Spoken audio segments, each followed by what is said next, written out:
Madame, Monsieur, bonsoir et merci d'être avec nous. Je vous souhaite la bienvenue aux 20h. Voici les titres, les principaux de ce journal. Au sujet des touristes français enlevés à l'extrême nord du Cameroun, le point dans ce journal avec toutes les contradictions autour de l'information sur la libération des otages. Approvisionnement en eau potable et en électricité, le calvaire se poursuit pour les populations camerounaises.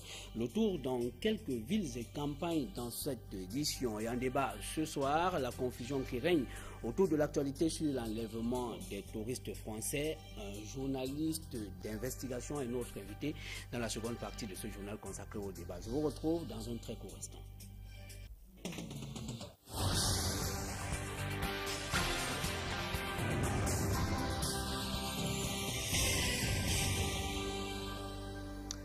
Merci une fois de plus, Madame, Monsieur, de nous retrouver sur le 20h. Notons au sujet de l'actualité sur l'enlèvement des touristes français à l'extrême nord du Cameroun. Les recherches se poursuivent dans l'état de Borno au Nigeria voisin. Seulement, une confusion autour de la libération de ces otages a régné ce jour. Selon des sources militaires, la famille française a été retrouvée dans une maison abandonnée dans la ville de Dikwa au nord du Nigeria. Une information confirmée dans un premier temps par le ministre français des anciens combattants. Kader Arif est cependant revenu quelques instants après sur cette déclaration en expliquant qu'il n'avait fait que relayer des informations transmises par voie de presse. Le ministre camerounais de la communication, quant à lui, a démenti l'information selon laquelle les otages avaient été retrouvés. Issa Tiroma Bakari a parlé d'une folle rumeur. On note en outre que des dispositions sont désormais prises pour sécuriser l'extrême nord du pays après l'enlèvement des touristes français. Le ministre camerounais de la Défense rassure ainsi au moment où les spéculations vont bon train au sujet de l'identité des auteurs de cet acte. Des détails dans ce reportage de Marcelin Gansop. Voici le lieu de l'enlèvement des touristes français d'Abanga, situé sur la nationale numéro 1. Entre Marois et Kousséri.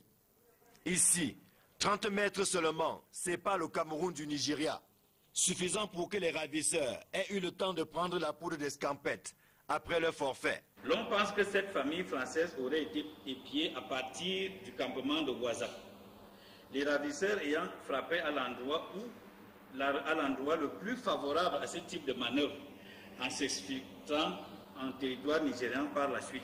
La particularité du lieu, c'est de se trouver dans une zone où le territoire camerounais manque de profondeur transversale. On peut, en effet, à cet endroit, on peut traverser le Cameroun même à pied. Parce que vous vous retrouvez avec 50 km et vous pouvez partir de la frontière nigériane à la frontière tchadienne à pied. Et en cette période où c'est la saison sèche, où on n'est pas obligé de passer par une route, se balade un peu partout sur la zone. Difficile à l'état actuel de l'évolution des enquêtes de savoir qui est le commanditaire de cet enlèvement. Aucun individu ni groupe ne l'ayant revendiqué jusqu'ici. Il y a des patrouilles périodiques sur cette route et des pieds et des éléments de forces de défense et de la gendarmerie. Donc aussitôt que le forfait a été commis, ces unités se sont mises à la poursuite. Mais malheureusement, le territoire est très exigu à cet endroit. Ils avaient eu le temps, 30 mètres, c'est pas beaucoup. Ils ont le temps de traverser avant même que vous vous rendiez compte que ça se passe. Donc ça a été rapide. Les autorités camerounaises travaillent en synergie avec celles du Nigeria pour percer le mystère de cette prise d'otage qui préoccupe aussi bien le président Paul Biya que son homologue français, François Hollande. Les forces de défense et de sécurité ont d'ores et déjà pris toutes les dispositions pour intensifier les mesures de sécurité au profit des expatriés à l'endroit des ressortissants français sur toute l'étendue du territoire et en particulier dans le Grand Nord Cameroun. Bien entendu, l'évolution de la situation reste suivie de part et d'autre de la frontière. C'est depuis mardi dernier que l'enlèvement des touristes français à l'extrême nord du Cameroun fait l'actualité. La première sortie de la France sur cette affaire consistait pour le président français François Hollande à demander d'abord à ses compatriotes de doubler de vigilance dans cette partie du pays. Puis la piste de Boko Haram a été évoquée. Tout un feuilleton, dites-vous Sylvestre Hippolyte Zangao.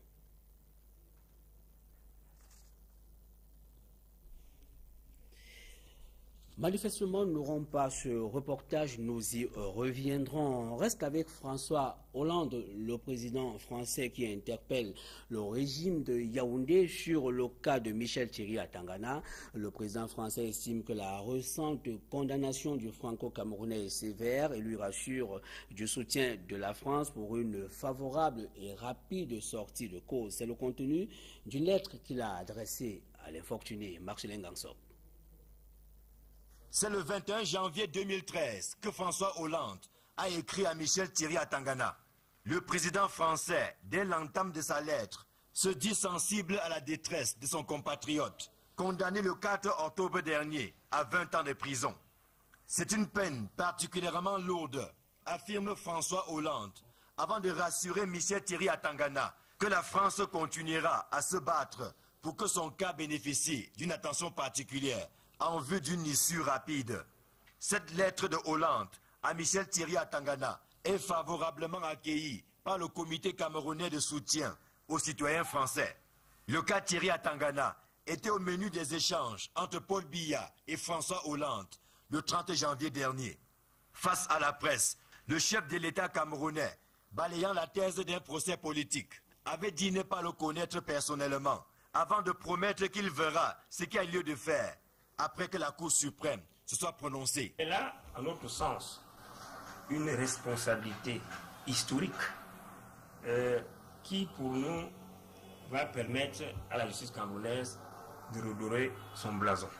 Et pour qu'elle se retrouve dans la lignée de celle de la Cour suprême du Mexique, rendue dans l'affaire Florence Cassé, une autre Française détenue au Mexique et qui avait été condamnée à 60 ans de prison.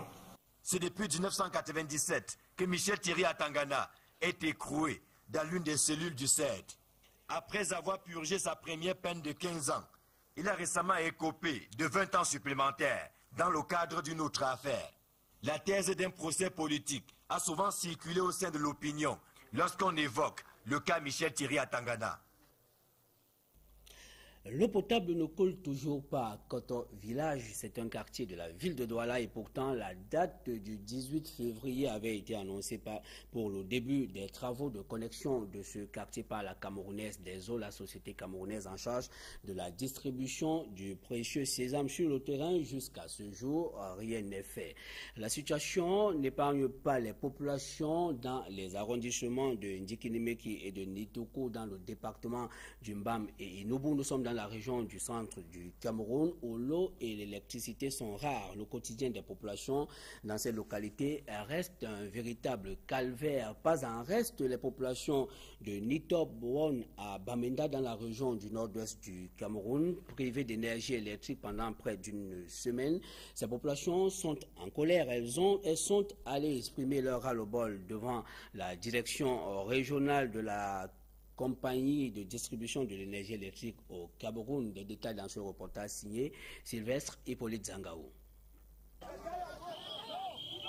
Il y avait de l'électricité dans l'air à Nitobouan, dans la ville de Bamenda, ce 19 février 2013.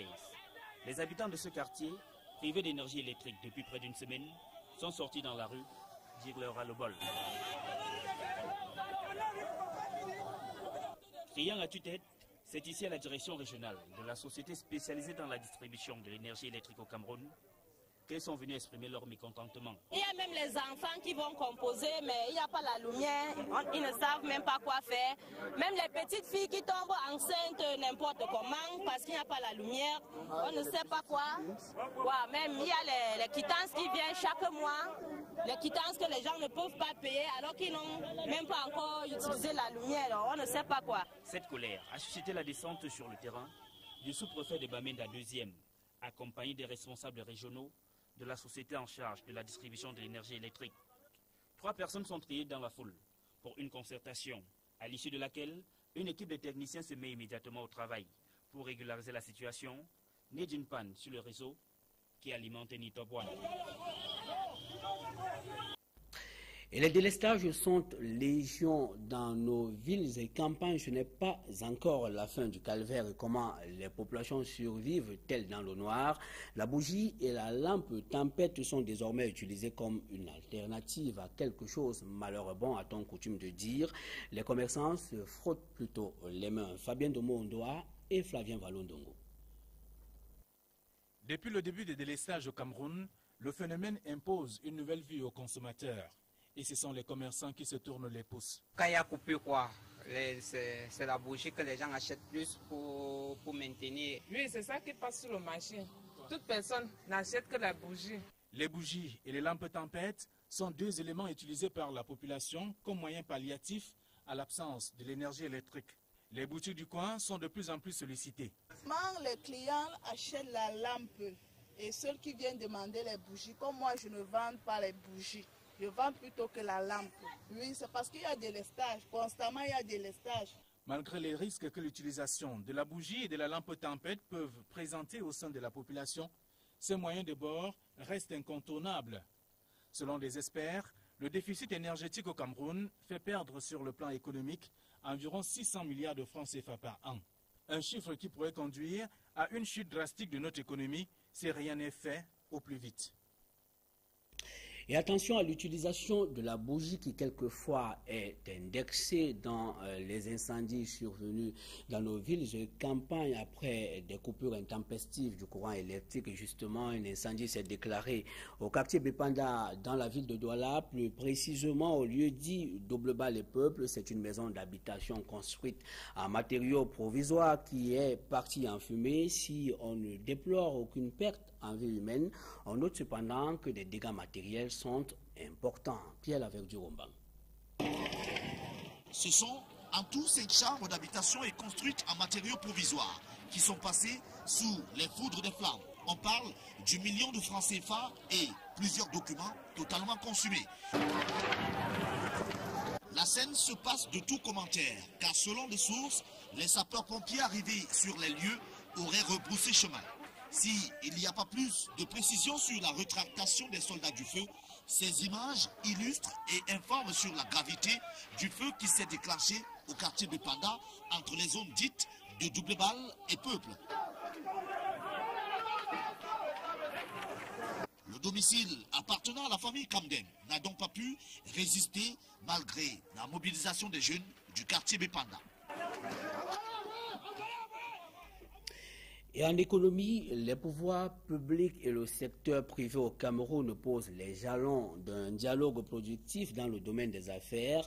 Les travaux du 4e Cameroun Business Forum tenu ce jour à Douala définissent les axes d'intervention préconisés en tenant compte des préoccupations du secteur privé. Nous y reviendrons en santé.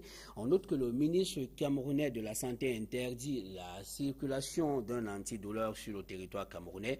Dans un communiqué de presse rendu public lundi dernier, André Mamafouda proscrit la détention, la distribution, la consommation du tramol, produit de qualité et d'origine douteuse. Dans les pharmacies parcourues ce jeudi dans la ville de Douala, ce médicament que beaucoup de consommateurs utilisent comme stupéfiant n'a pas été aperçu sur les étals. Des pharmaciens disent n'avoir jamais vendu le tramol ou tramadol, médicament non autorisé au Cameroun. Pourtant, chez les pharmaciens de la rue, le tramadol se propose à qui veut l'acheter, même si les vendeurs se montrent prudents quant au choix de leurs clients. Les consommateurs du médicament interdit et les vendeurs communiquent par code. Et sur les dangers du tramol ou tramadol, je vous propose d'écouter Francis Patrick Okweseux. Le pharmacien s'exprime au micro de Flore Tanko-Bensi. La décision du ministre de la Santé vient du fait que le tramol, déjà qui est un médicament qui n'est pas autorisé de vendre sur le marché camerounais, est détourné de son action principale. Donc les gens, les individus les utilisent, se shooter, comme on dit, de manière de manière commune. Le principal du traitement, c'est le tramadol, qui est un antidouleur à action centrale qui agit sur le système nerveux central. Les effets secondaires sont la perte de vigilance et l'effet euphorisant, principalement. Le tramol, de pas les dire, c'est des médicaments de contrebande qui proviennent principalement du Nigeria. Et c'est un médicament qui est beaucoup plus vu dans le septentrion. Et en éducation, maintenant, notons que le milieu familial reste hostile à la vulgarisation des langues maternelles. C'est du moins l'avis des éducateurs qui enseignent les langues et cultures nationales. Ce constat a été fait ce jour à l'occasion de la célébration de la Journée internationale de la langue maternelle. Jean-Johnny Mpek et Etienne Pascal Azegui.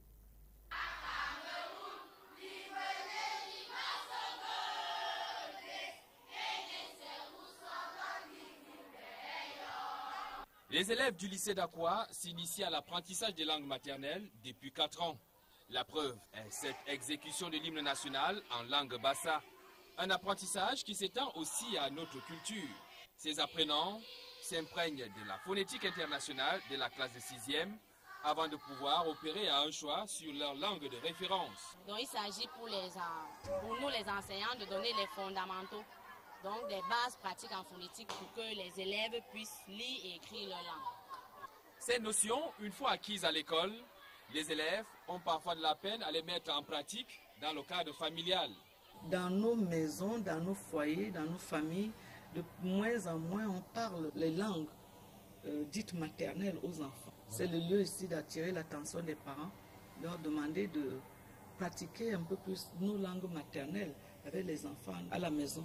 Et ce n'est pas une chose curieuse de rencontrer parmi ces apprenants certains qui ont de la peine à formuler une phrase correcte en leur langue maternelle. Je ne sais pas trop parler la langue maternelle.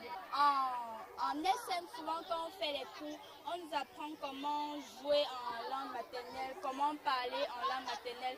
Et ça nous édifie beaucoup. Mirabe, Dojamle, Batande. Ça veut dire bonjour, mon nom c'est Batande. Le chemin vers la maîtrise de nos langues et cultures, par la jeune génération et même la moins jeune, reste long et nécessite par conséquent l'implication de toute la société.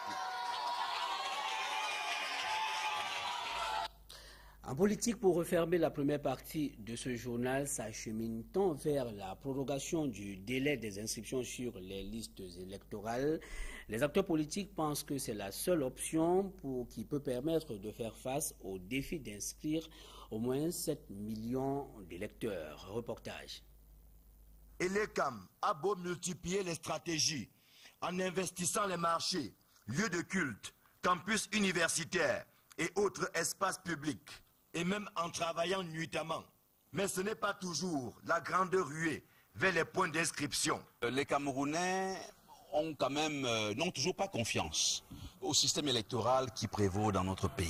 Les acteurs du pouvoir, ceux de l'ECAM, se gargarisent d'avoir atteint franchi la barre des 4 millions d'électeurs ces derniers temps.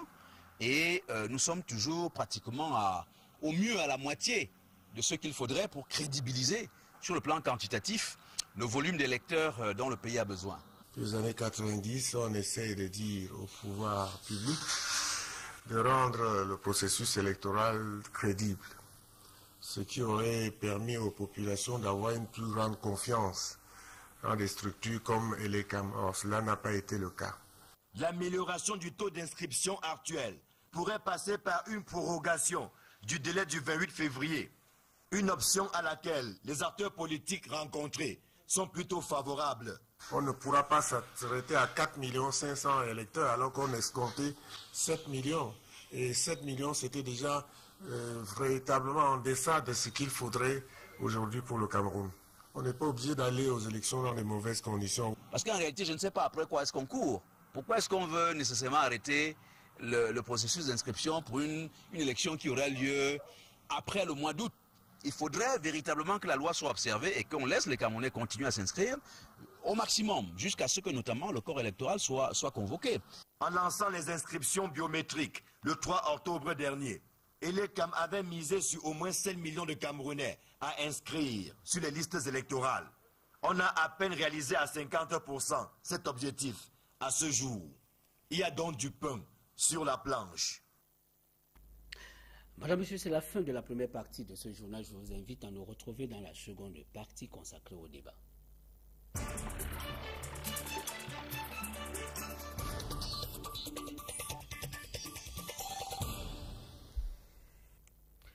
Merci de nous retrouver dans la seconde partie de ce journal consacré au débat. Et ce soir, nous nous entretenons avec Camille Nélé, journaliste d'investigation. Bonsoir. Bonsoir Fénéron. Alors, nous marquons un retour sur cette actualité autour de l'enlèvement des touristes français à l'extrême nord du Cameroun. Déjà, comment est-ce que vous appréciez le dénouement de cette actualité, autant dans la presse locale que dans la presse étrangère, notamment la presse française? Non, je crois qu'il faut d'abord commencer par les faits. C'est-à-dire que l'enlèvement lui-même, tel qu'il a été perçu depuis mardi dernier, on a immédiatement parlé, c'est-à-dire le fait que pour la première fois, on parle de kidnapping d'étrangers, et surtout de Français au Cameroun. Évidemment, ça a ouvert la porte à toutes les supputations et à toutes les spéculations. Donc, évidemment, c'est toute la presse internationale qui en parle. Et au Cameroun, la presse camerounaise elle-même accorde une place prépondérante à cette information. Donc, c'est une affaire qui préoccupe un peu tout le monde.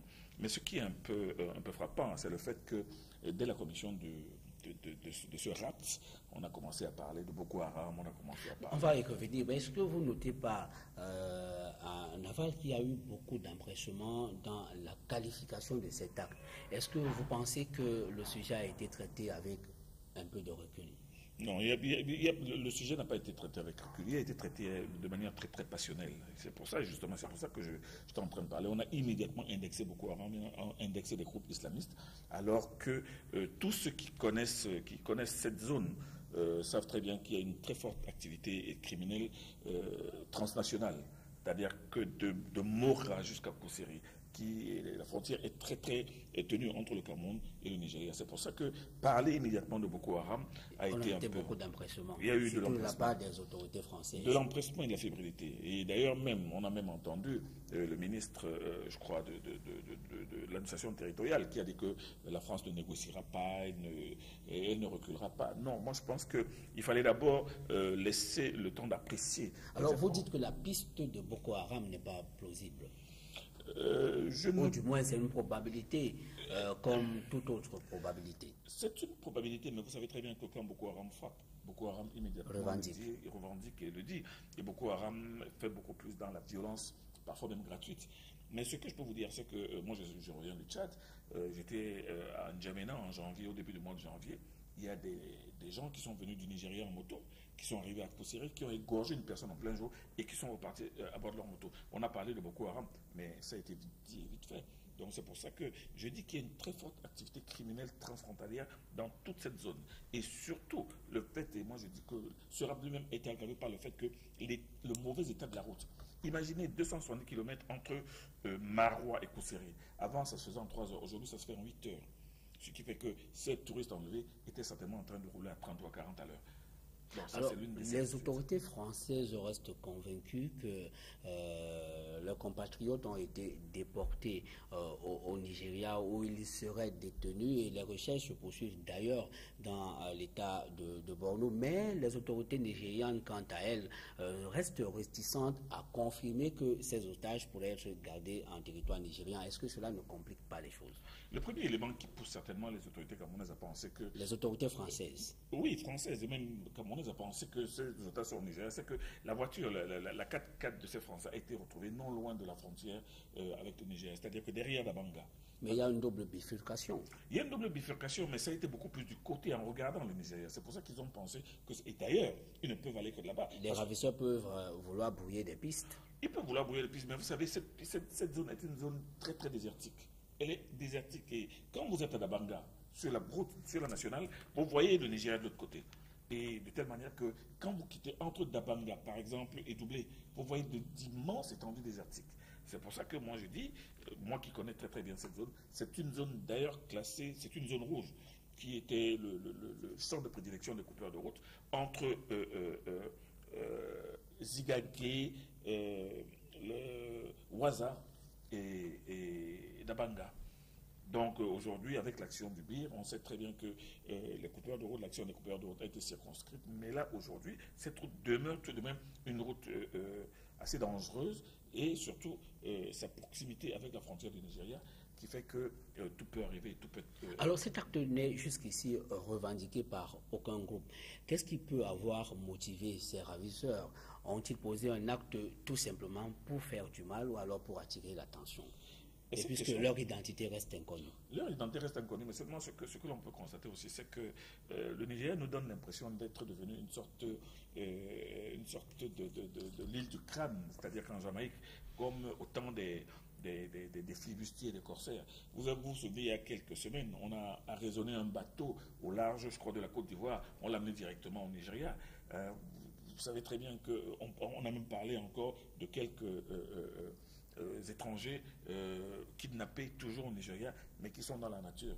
Non, en réalité, ce qui est certain et ce qui est connu tous, c'est que le Nigeria, avec une activité criminelle assez conséquente, est devenu une terre où les kidnappings sont devenus monnaie courante. Bon, ce qui fait qu'aujourd'hui, les gens peuvent se dire que c'est certainement Boko Haram. Mais Boko Haram est un groupe islamiste, et ceux qui ont pensé que c'est Boko Haram qui aurait fait cela en représailles à ce qui se passe au Mali. Voilà, l'implication de la France au Mali. Moi, je pense qu'ils ont été un peu vite en besogne. Attendons de voir, mais moi, mon sentiment est qu'il s'agit certainement d'un groupe de criminels transfrontaliers qui ont voulu frapper un coup. Et bon, on ne sait pas encore ce qui va se passer, parce qu'entre les nouvelles de gens qui annoncent que les otages ont été libérés et ceux qui disent que ces otages ne sont pas libérés, parce qu'il y a 15 minutes en arrivant ici, j'ai appelé quelqu'un en Kousséry qui me dit que non, eux, ils savent que ces otages ont été libérés, ils sont partis en Djamena par hélicoptère. Mais cette information a été démentie, notamment par le ministre camerounais de la Confusion, qui a estimé que c'est une folle rumeur. Est-ce que vous comprenez tout de même cette contradiction dans l'information autour de la libération de ces Français? Cette contradiction est assez incompréhensible, mais je peux aussi dire que j'ai appelé l'un des plus grands responsables de la 3e région militaire interarmée ce matin, et je lui ai demandé qu'en est-il justement au moment où cette thèse s'entrechoquait. Il m'a dit que même s'il y a récupération, ça se passe en terre nigériane, et il n'est pas encore là-bas, et certainement, mais il y a des gens peut-être qui sont là-bas, mais il n'a aucune confirmation.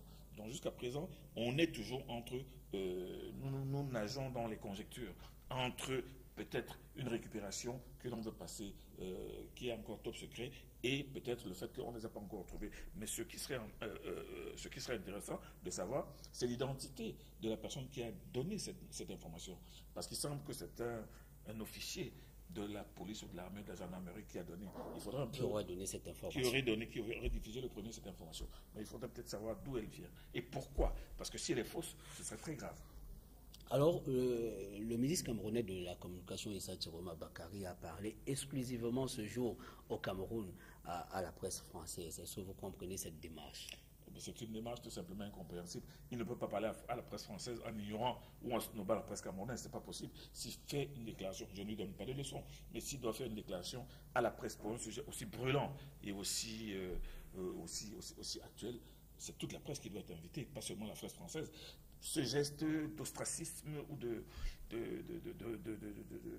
rejet, moi, me surprend, tout simplement. Est-ce que l'information est seulement bonne pour la presse française et elle n'est pas bonne pour la presse camerounaise?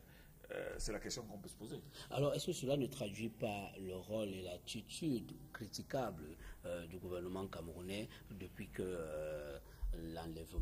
cet enlèvement s'est produit? Moi, je suis mal placé pour qualifier le gouvernement camerounais, mais je dirais plutôt, et moi je pense que dans une situation comme celle-là, la circonspection est de mise. C'est-à-dire qu'on laisse à la police ou aux spécialistes des enquêtes faire leur boulot et faire le moins de déclarations possible. Parce qu'en faisant des déclarations, on se retrouve justement dans cette situation où il y a des déclarations et des contre-déclarations. Moi, je pense que les autorités camerounaises ont tout à gagner à laisser les recherches se faire dans la sérénité. Et moi, je ne trouve rien de condamnable à ce qu'elles restent circonspectes.